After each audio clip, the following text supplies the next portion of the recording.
여러분 안녕하십니까? 이번 시간에 제가 여러분들에게 소개할 내용은 바로 델프 배2 강에 대한 내용이에요. 아무래도 배2는 델프라는 이름이 붙어있는 영역 단계는 아양아두, 배양, 배두까지예요. 그리고 그 윗단계는 달프, 세양, 세2라는 단계로 나눠져 있는데, 일반적으로 보통 우리가 학생들이든 아니면 프랑스 공부를 시작해서 자격증을 원하는 사람들의 경우는 대부분의 경우는 배2까지를 목표로 삼고 있어요. 자, 그렇다면 먼저 우리 강의가 어떻게 진행될지를 소개하기 전에 델프 시험 배2는 어떻게 진행되지는가에 대해서 간략하게 설명을 하려고요. 먼저 시험은 이틀간에 걸쳐서 치러져요. 다른 시험과 마찬가지예요. 다른 단계와 마찬가지로 토요일날 시험은 듣기, 독해, 작문 역시 세 가지 영역이 실시되는데, 듣기의 경우는 배2는 두 가지 영역으로 일반적으로 나눠져 있다고 얘기를 해요. 그 첫 번째는 뭐냐면, 여기 이제 녹음자를 듣고로 이제 이해를 하는지 못하는지를 질문을 통해서 평가하는 건데, 그 내용이 발표문이나 컨퍼런스, 담화, 문서, 자료, 라디오 또는 텔레비전 방송에 나오는 녹음 내용, 이게 우리가 흔히 얘기하는 기사와 관련된 내용들이에요. 어떤 특별한 주제 관련해서 기사를 흡복 따주 형식으로 쭉 읽어내려는 바로 그러한 것들이에요. 이건 지금 이 시험, 델프라는 시험을 주관하는 그 기관에서 공식적으로 이렇게 내용을 구성을 하고 있어요. 이게 두 번을 듣는 거로 돼 있고, 또 한 개는 뭐냐면, 또 한 유형은 앵떼거비나 정보와 관련된 기사 내용이라고 되어 있어요. 이거는 한 번만 들어요. 배앙까지는 듣기는 유형이 몇 개건 간에 각 유형별로 두 번씩 듣게 되어 있어요. 근데 배2는 두 가지 유형 중에 하나는 두 번을 듣고 하나는 한 번을 들어요. 자, 이 한 번 듣는 경우가 8분 정도라고 했는데, 한 번 듣기든 두 번 듣기든 어쨌든 쭉 들려주는 한 번의 경우가 8분이니까 두 번 들려주는 경우를 계산하면 16분, 하나 8분, 그러면 얼마예요? 26분 정도 되죠. 그래서 대략 약 30분의 시간이 소요돼요. 듣기만. 꽤 긴 시간이죠. 문제는 뭐냐면, 원칙은 이렇게 되어 있는데 이게 초창기에는 비교적 지켜졌어요. 즉, 이 앵떼거비 내용이 하나 나오고, 그 다음에 어떤 주제와 관련된 흡복다주에 관련돼서 쭉 읽고 나가는 기사가 두 개가 명확하게 분류가 됐었어요. 그런데 최근에 들어와서 이 유형이 약간 바뀌었어요. 무슨 말이냐면, 두 번 듣는 것과 한 번 듣는 이 내용이 형식이 똑같았어요. 지금 뭐냐? 두 개의 듣기가 둘 다 앵떼거비였어요. 그렇다면 두 번 듣는 것과 한 번 듣는 것의 차이는 뭐겠어요? 둘 다 앵떼거비인데 그 차이는 오로지 뭐예요? 길이의 차이밖에 없었어요. 이게 가장 최근에 배2 듣기에서 나왔던 문제였어요, 이게. 그러니까 이 듣기가 사실은 까다로운 데다가 유형이 이렇게 흡복다주 하나, 앵떼거비 하나 명확하게 구분되면 괜찮은데, 이게 자꾸 최근 들어오면서 이게 변화를 일으키면서 듣기가 두 번 나오는 경우가 점점 많아지고 있어요. 그렇게 되면 결과적으로는 뭐예요? 이걸 어느 걸 두 개 듣고 어느 걸 한 번 듣나? 라는 게 문제가 되는 거예요, 실제적으로는. 그렇다고 흡복다주, 여기서 지금 이 시험 교육기관에서 문제를 내는 기관에서 공식적으로 구성되어 있는 이 내용을 무시할 수는 없잖아요. 왜? 언제 또 하나는 앵떼거비고 하나는 흡복다주 나올지 모르기 때문이에요. 그래서 우리는 이 강의를 진행할 때 내가 생각했던 방식은 딱 구분을 시킨 거예요. 앵떼거비 5개, 그 다음에 흡복다주 5개. 이렇게 구분을 시켜놨어요. 그리고 어차피 시험을 위한 준비니까 일단은 처음에 시험 설명 듣기 전에 한 번 듣고, 다 듣고 난 다음에 그 다음에 한 번 듣고, 이렇게 두 번씩 듣는 걸로 일단 강의를 구성을 했어요. 그러니까 여러분들은 원래는 실제 시험에서는 두 번 듣는 게 하나 있고 하나 듣는 게 하나 있는데, 지금처럼 추세가 자꾸 앵떼거비 쪽으로 밀고 가기 때문에 그거에 대해서 그렇다고 흡복다주를 무시할 수는 없고, 그거를 두 가지를 다 접목시키기 위해서 그렇게 주로 우리가 강의에서는 듣기 위해서 구성을 할 거예요. 자, 독해는 두 개의 글로 쓰여진 자료들로 근거로 해서 뭐 이력을 묻는데 뭐 프랑스어는 프랑스어건지요. 그럼 논거적 텍스트라고 되어 있는데 사실 이 독해도 역시 두 가지 유형으로 나눠져 있긴 하지만 다른 영역들에 비해서 차이점은 주제가 차이가 없다는 거예요. 유형별로. 유형 1이나 유형 2는 차이가 없어요.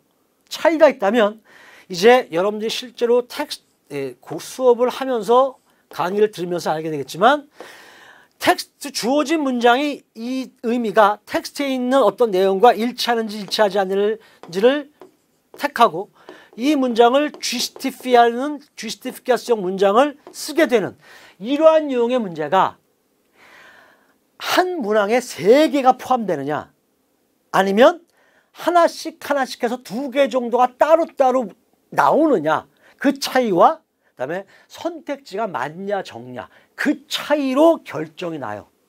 텍스트의 양은 차이가 없어요.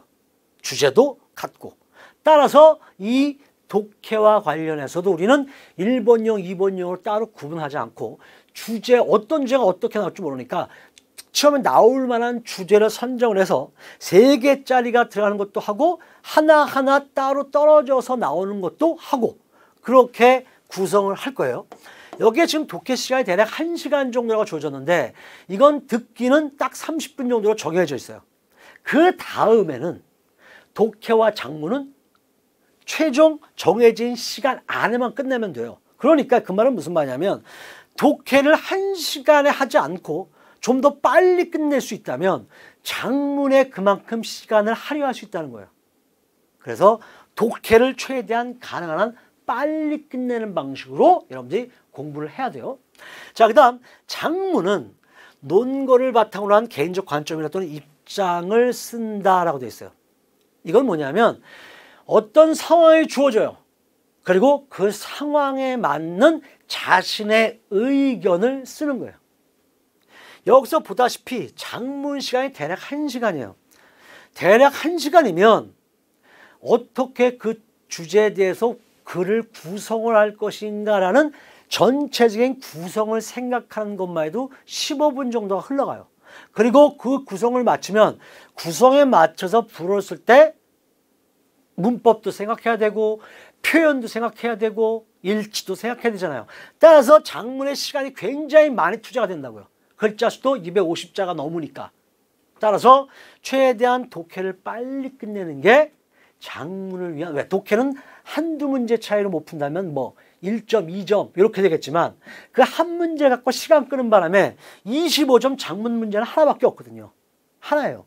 25점 통째 25점이라는 큰 점수에 영향을 다 미칠 수 있어요. 그래서 최대한 독해를 빨리 끝내야 된다. 다음 일요일 날은 구술평가를 진행하게 되는데 구술평가는 역시 한 문제밖에 없어요. 어떤 주제와 관련된 짤막한 기사를 주어주고 그 기사 내용에 대해서 자기가 어떤 의견을 가지고 있는지를 감독관 앞에서 의견을 발표하고 감독관이 질문하는 내용에 대해서 그 질문에 대한 자기 의견을 디펜스를 하는 그러한 식으로 진행이 돼요. 물론 주제를 보고 생각할 수 있는 시간을 약 30분 정도 준비실에서 주어져요. 그리고 30분 주어지면 시간은 20분 정도라고 되어 있는데 이게 약간 바뀌었어요. 구성이. 옛날도 아니죠. 불과 2년 전만 해도 이 배두 구설의 경우는 18분 정도 끌 때 이 응시자가 자신의 응시자가 이야기하는 시간이 약 15분 정도였어요. 그리고 질의응답을 한 3, 4분 하고 나서 18분에서 20분 사이에 끝내는 게 일반적인 그런 시험 절차였는데 최근에 들어와서는 응시자가 14분, 15분을 얘기하는 게 상당히 부담스럽다고 느낄 수 있어요. 그리고 이 구술에서의 특히 능력은 뭐냐면 감독관이 질문을 했을 때 응시자가 그 질문에 대해서 얼마나 방어를 잘하는지 그 능력을 보는 게 또 초점이에요. 그러기 위해서는 응시자가 자기 의견만 쭉 얘기하는 시간이 너무 긴 거야. 그래서 지금은 응시자가 이야기하는 시간이 줄었어요. 12분, 8분 정도, 9분 정도예요. 그리고 나머지 시간은 질의응답을 통해서 나머지 시간을 채우게 돼 있어요. 그러니까 어떻게 보면 응시자 입장에서는 더 불리해졌다고 할 수 있어요. 질문에 대해서 내가 준비한 내용을 그냥 쭉 읽는 거랑 감독관이 예상치 못한 질문을 했을 때 그 질문에 논리적으로 방어를 하는 이 능력은 큰 차이가 있거든요. 그래서 그게 바뀌었기 때문에 옛날에는 응시자가 시간을 많이 끌기 위해서 그중 방법이 하나가 뭐겠어요? 제일 쉬운 방법은 주어진 그 기사의 내용을 요약할 때 요약을 길게 하는 거였어요. 근데 요즘은 기사의 내용을 길게 요약을 하려고 하면 감독관이 끊어요. 아예 미리. 그래서 오히려 구술은 좀 더 까다로워졌다고 할 수 있어요. 자, 이제 지금 내가 살펴봤던 내용들이 실제 델프, 배두 시험에 관련된 성향이라든가 특성들이었어요. 그러면 이 배두와 관련해서 우리가 앞으로 진행해야 할 과목들은 어떤 방향으로 이루어지느냐는 거죠. 먼저 듣기와 같은 경우에서 가장 중요한 건 실제 시험에 출제될 수 있는 가능성이 높은 내용을 중심으로 할 거예요. 사회적으로 이슈가 될 수 있거나 또 이런 주제는 영역과 상관없이 언제든지 나올 수 있다라는 주제들을 여러 가지 중에서 발췌를 해서 그것들을 가지고 우리가 문제를 풀어볼 거예요. 물론 우리가 공부했던 그 내용이 똑같이 시험에 나온다는 건 거의 불가능해요. 왜냐하면 듣기를 만약에 똑같은 걸 해서 똑같이 나왔다. 그거는 문제집 빼는 것밖에 안 돼요. 근데 프랑스에 문제 빼려고 비행기 타고 프랑스까지 가야 돼요. 그것도 무리가 있고 말도 안 되는 이야기잖아요. 그러니까 최대한 주제가 듣기가 아니라 독해 또는 뭐 이런 데서도 얼마인지 다룰 수 있는 그러한 주제를 초점으로 해서 할 거예요. 그렇게 하려면 주제가 어떤 식으로 되어야 되냐면 사회적으로 큰 이슈가 되거나 어떤 액티비테, 꽁파뉴, 캠페인 같은 것들이죠. 그런 것들과 관련된 주제를 가지고 앵떼가비 형식을 먼저 취할 거예요. 그러니까 무슨 뭐 해변가 청소하기라면 진행자가 자 오늘은 무슨 해변가 청소하기 그 단체 회장인 누구를 모셨습니다. 안녕하십니까? 그리고 그거에 대해서 쫙 인터뷰하는 내용들 있죠. 이러한 내용들을 가지고 인터뷰 형식을 작성할 거예요. 또 하나는 바로 얘기했던 처음에 그 기본적인 틀, 듣기의 또 다른 유형인 어떤 주제와 관련된 흑복다주 형식의 그러한 텍스트를 가지고 우리가 이야기를 할 거예요. 사회교육, 아동, 직장인 이런 것들과 관련된 주제들 중에서 특히 초점을 맞춰야 될 것들, 최근에 많이 이야기가 되어지고 있는 것들, 그러한 것들을 구성을 할 거예요. 그러다 보면 역시 이 내용은 뭐가 되겠어요? 구술에서 조금 조그맣게 나오는 그 기사, 그 기사의 주제로도 다루어질 수 있는 양수 겹장을 할 수 있는 그러한 주제들을 중심으로 우리가 수업을 하게 될 거예요. 그다음 독해 영역도 마찬가지예요. 가장 중요한 내가 초점을 맞추는 첫 번째는 출제율이 적용률이 높은 그러한 주제들을 가지고 함으로써 여러분들이 성적을 높게 받을 수 있는 내용이 약간 다른 기사들마다 어떤 뭐 인터넷이면 인터넷, 라디오면 라디오, 텔레비전 텔레비전 그런 데서 다루는 거에 따라서 조금 내용이 달라질 수 있지만 커다란 큰 틀에서 보면 하나의 주제로 총괄할 수 있는 그러한 내용들을 가질 거예요. 그리고 실제 시험에서의 문제 구성, 얘기했던 아까 소개에서 얘기했던 뭐예요? 브레포 주스티피케이션과 관련된 내용들, 그리고 실제 선택형이라든가 주관식으로 그냥 쓸 때 어떤 식으로 답을 작성해야 된다라는 내용들을 여러분들에게 강의 도중에 계속 강조를 할 거예요. 그렇게 함으로써 주어진 점수를 다 받을 수 있게, 아니면 최소한 그 주어진 점수에 가장 가까이 갈 수 있도록 그렇게 우리가 설명을 할 거예요. 그리고 여기서 제일 중요한 건 바로 이거예요. 시간 전략. 어떻게 하면 독해에서 시간을 줄임으로써 작문에 더 많은 시간을 할애할 것인가. 그러한 방식들도 여러분들에게 설명을 하면서, 그러려면 독해 여러 가지 문제 중에 어떤 것부터 풀고 나가야 된다는 우선순위가 있을 거예요. 그 우선순위에 대해서 제가 언급을 할 테니까 그런 제가 말한 그런 방식대로 여러분들이 학습을 하면 실제 시험에서 시간을 단축하는 데 큰 도움이 될 겁니다. 장문의 경우는 출제 역시 출제 가능성이 높은데 그중에서 특히 장문 요령에 초점을 맞출 거예요. 장문을 하려면 어떻게 해야 된다. 구성 방식이. 왜? 배두에서는 장문이 프랑스어 능력, 프랑스어 문법, 표현, 어휘 그 자체보다는 얼마나 논리적으로 전개가 되냐에 대해서 초점을 굉장히 맞추고 점수를 많이 줘요. 그러니까 배점이 많이 타고요. 기사를 요약해야 되고 그 주제에 대한 객관적인 사실을 먼저 써요. 그리고 그 주제에 대한 장단점을 먼저 쓰겠죠. 인터넷 같으면 장단점도 있을 거 아니야. 그런 것들 다 기술해요. 그리고 응시자가 그 주제에 대해서 가지고 있는 자신의 견해를 쓰는 거예요. 이런 식의 진행 방식이 채점을 고득점을 할 수 있는 전략이라고 할 수 있어요. 이건 이제 장문 할 때마다 계속해서 제가 설명을 할 거예요. 그래서 장문은 어차피 문제가 하나밖에 없지만 우리 강의에서 좀 더 많은 그런 경험을 하기 위해서 10강으로 구성을 해서 장문을 10개의 문제를 이런 식으로 어떻게 써야 되는지를 알려줄 거예요. 또 하나는 바로 중요 표현이에요. 이 중요 표현이 굉장히 중요한 이유는 설사 주제가 우리가 공부했던 내용이 아니라 다른 것이 나온다 할지라도 장문을 할 때 우리가 학습했던 내용들 중에 중요한 표현들을 그대로 적용해서 쓸 수가 있어요. 그럴 경우에는 이 글의 퀄리티가 높아지고 표현력 자체의 퀄리티가 높아지고 오류가 적다는 얘기예요. 수거나 중요한 표현들을 알고 있다면. 그래서 점수를 높게 받을 수 있는 주제와 상관없이 장문을 했을 때 일반적인 고득점을 할 수 있는 표현들과 이런 것들을 우리가 익히게 하는 게 가장 중요해요. 내 입장에서. 그러니까 여러분들은 이러한 것들 내가 강의마다 이건 꼭 외워두십시오 이렇게 얘기하는 부분들은 외워서 장문에서 주제가 다를지라도 꼭 써먹을 수 있도록 그렇게 공부하도록 바랍니다. 구술 영역은 감독관과의 구술 진행 과정에서 이제 어떻게 진행이 되는지를 설명할 텐데 구체적으로 어떠한 거냐. 기사를 보고 의견을 발표하는 거기 때문에 먼저 기사를 어떻게 요약을 할 것인가요. 발표를 할 때, 말을 할 때, 뿌앙드빌 얘기할 때 이거는 어떠한 것의 내용입니다 라는 얘기를 하지 않으면 구술에 있어서의 구술 형식의 한 파트를 크게 잃어버리는 거예요.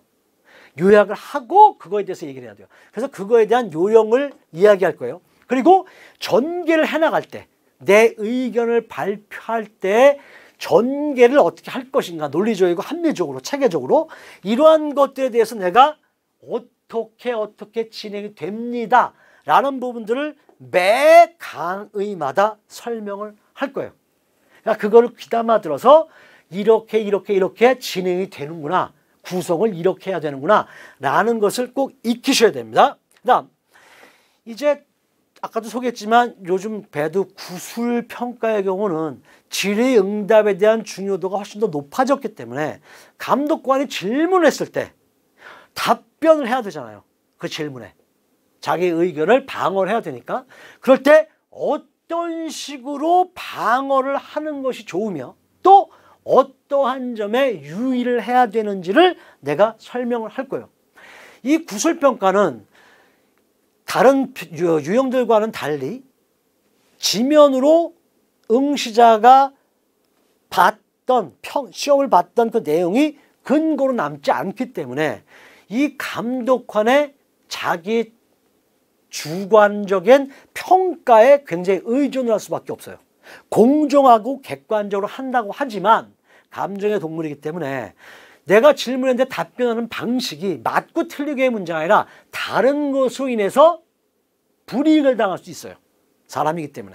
따라서 그러한 점들을 어떻게 피해갈 수 있는지를 내가 강의마다 설명을 할 거예요. 오케이? 자, 지금까지 내가 우리 델프 배두 실제 시험이 어떻게 벌어지며 그 다음에 앞으로 강의는 어떻게 이루어질 것인가에 대해서 설명을 했어요. 우리 전체 강의는 총 40강으로 각 영역마다 10강씩 구성을 해서 내 영역 총 40강으로 구성을 할 텐데 40강의 내용을 여러분들이 제일 중요한 거는 공부하면서 계속 스스로 반복 학습을 해야 되고 끝없이 자기 스스로를 위안을 해야 돼요. 위로를 해야 되고, 아, 이거 너무 어렵다, 나한테는. 내가 이렇게 실력이 없나? 라는 생각을 자꾸 가지면 가질수록 배두는 넘기 어려운 단계가 돼요. 어쨌든 간에 델프라는 이름이 붙은 단계 중에 가장 높은 단계, 그리고 프랑스인들만큼이나 프랑스어 능력이 있다라고 판단되는 단계의 시험이기 때문에 당연히 프랑스 어권 지역에서 벗어난 한국에서의 학습은 어려울 수밖에 없어요. 학습 상황 자체가 어렵기 때문에. 그러니까 그거에 대해서 너무 크게 부담을 갖지 말고 그냥 꾸준히 공부를 하다 보면 자신도 모르게 실력이 늘어요. 그리고 시험에 붙을 수도 있으니까. 왜냐하면 궁극적으로는 모든 학생들, 모든 공부하는 사람들이 배두에 몰리게 돼 있다는 거예요. 결과적으로는. 그게 최종 목적지가 되는 경우가 많기 때문이에요. 거기서 달프, 세앙으로 갈 수도 있고 세두로 물론 갈 수 있는 사람도 있겠지만 대부분은 배두니까 그런 점에서 보면 결국은 여러분들이 걸어가야 할 길이라는 거예요. 그래서 마음을 좀 여유를 갖고서 공부를 하는 그런 방식이 아마도 배두를 성공할 수 있는 그런 기본적인 전략이 되지 않을까 싶어요. 자, 좀 더 자세한 내용들은 강의를 통해서 제가 계속 설명을 하도록 할 테니까 이제 여러분들 배두 강의에서 저와 함께 한 번에 배두를 합격할 수 있는 그런 전략을 짜도록 해 봅시다. 자, 다 이제 본격적인 수업에서 여러분들과 함께 만나기로 하고요. 이제 오늘 OT에 대한 내용은 여기서 끝을 내겠습니다. Au revoir et à la prochaine.